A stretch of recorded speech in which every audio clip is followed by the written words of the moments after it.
Okay, what we did here is we took a 24-inch by 36-inch rolling cart from Harbor Freight.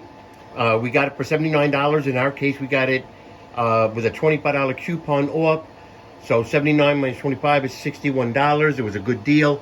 We have 3 of these carts for our lasers because we carry other lasers here in our shop.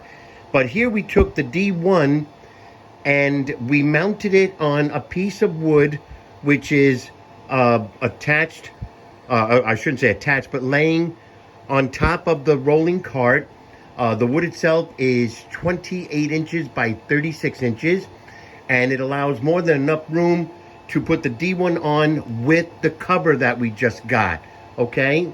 So let me show you what else we did. Looking in the interior of the cover, which we got from Comgrow, and I think the cover itself was $79 with free shipping. So we put the cover on top of the D1, and on the left-hand side of the machine, we have the power button facing towards the front of the machine. So the far left side of the machine, the excess wires are hanging off the edge so they don't interfere with the, the operation of the X1, the D1 laser itself. So we're going to be putting in our metal bed and then our honeycomb bed.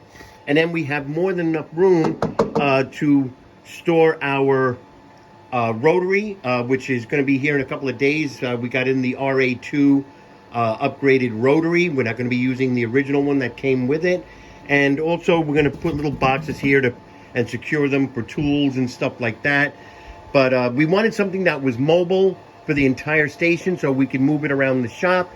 And I'm pretty happy with it. Very inexpensive, and can't wait to, finish it completely.